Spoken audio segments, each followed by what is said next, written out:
Hi, I'm Tim. Welcome to Watch You Want, and thanks for logging on. Today we're looking at one off the beaten path, specifically the polo fields. This is the Hublot Big Bang Chukker Bang, 44 millimeters in titanium with ceramic bezel and titanium crystal guard. This is a 1 of 500 unit limited edition designed for today's birthday boy, Facundo Pieres, who just turned 29 today, May 19th. Happy birthday! Or, as they say in Argentina, where he's a major star, Feliz cumpleaños. He plays with an epic 10-goal handicap in polo, which is like saying he's a baseball player who hits 40 home runs a year, or he's a perennial pro bowler in the NFL. Now, he's been in the sport since he was 11, and not only is he a savant, but he's a certified superstar, not just in Argentina, but globally. And this polo-inspired Chukker Bang is named after the nomenclature of the sport, chukker being an anglicized version of chukka, or a 7-minute and 30-second period within a 2-hour polo match. So let's put it on the wrist and get a better sense of the fit, feel, and the look of this Chukker Bang. Now, I have to say, having experienced the more recent Big Bang references and the gigantic King Powers, the original 44 millimeter Big Bang case is starting to feel downright comfy and familiar to me. I gotta say, it's quite accommodating compared to the modern, truly oversized watch, and a big part of that is Hublot's attention to detail and ergonomics. Understanding right off the bat that they were going to build a big watch, they couldn't build it for a bigger wrist. They've got to work with the human anatomy. And so what they did is they actually pared the lugs considerably. You can see that the lug only extends slightly beyond the flare of the case flanks themselves. So although my wrist is 6 1/3 inches, 16 centimeters in circumference, the fit is quite comfortable, and with a very supple combination leather and natural vulcanized rubber strap, there's absolutely no danger of the watch capsizing on my wrist. There's absolutely no gap between the edge of the lug and my wrist. There's no tendency to hula hoop. There's no overhang, as you can see in this profile shot. Now, the watch is about 18 millimeters thick, so this is probably not one for wearing with long sleeves, but the bottom line is this is a fun watch, a sports watch, an active watch. This is not a watch you're going to wear with a tuxedo, so it's in its elements during good times. In fact, it's in its element if you wear it to a polo match. That would be the ideal, because aesthetically it's an aggressive piece, but mechanically it's been optimized for polo play.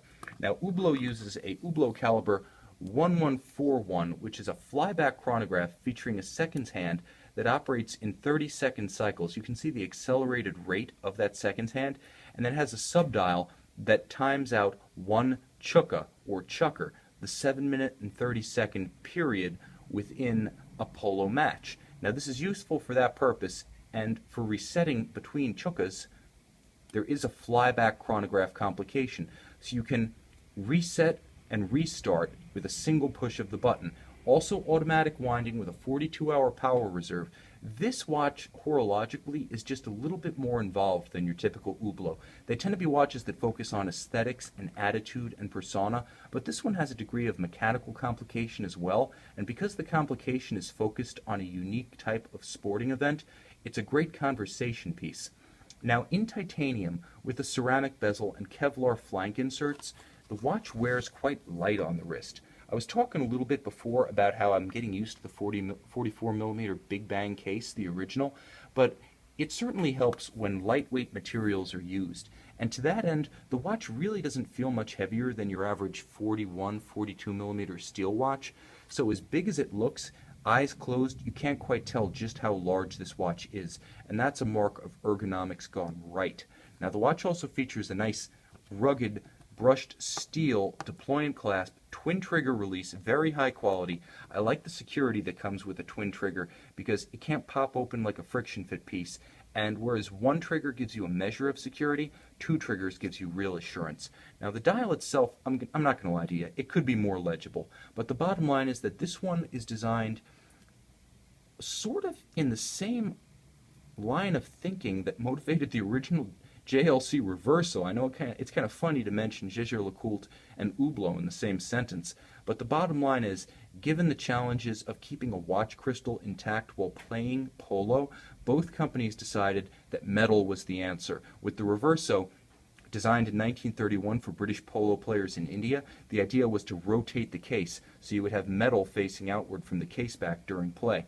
With the Chukker Bang, Hublot decides that by setting the crystal deep within a titanium cage, it can be protected from modern wooden polo mallets and plastic balls and kept intact during a match. Of course, Hublot's also working with sapphire, and a thick sapphire at that, whereas JLC back in the day was working with glass.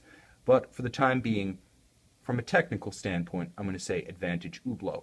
Now, it is built on top of a ceramic bezel base, and beneath that there is a composite gasket insert. So in the tradition of the Big Bang from 2005 to the present, there is sort of a technical sandwich construction of this watch, all the more pronounced because of the bezel screen on this one. Now that grill is the first layer, then you can see the ceramic knurling right there. You can see the gasket, the composite that separates the ceramic bezel itself from the case, the first layer of the titanium case. You can see the Kevlar flank inserts, the final bottom level of the case, as well as the screwed-in case back. Screw-fixed case back. You can see there's a lot going on here. But the bottom line is, as technical as it looks, as mechanically expressive as it is, the watch is evocative of a romantic sport, a traditional sport, a sport that was initially part of the Olympics but hasn't been since 1936. It remains the sport of kings all the same, and you can see the image of a polo player on his mount in dynamic sort of field of play motion during the course of a polo match. Chukker Bang, 1 of 500. This watch features an engraved case back, which I feel is really the best way to express the intent of a timepiece like this, because as avant-garde as it looks on the front, it's that traditional on the back, with the warmth of that polo field of play imagery, the dynamism of the rider on his horse, and the reference to a sport that is, well, perhaps not widespread, perhaps not widely followed, all the same romantic, warm, traditional, and evocative. And the Chukker Bang is an interesting dichotomy in that respect, because polo is something that is associated with the old world, whereas Hublot, with its attitude, its persona, its imagery of Lamborghinis, its imagery of 24-inch wheels, modern glitterati, and high life, the two are somewhat at odds, but the unity of the two in the Chukker Bang somehow works.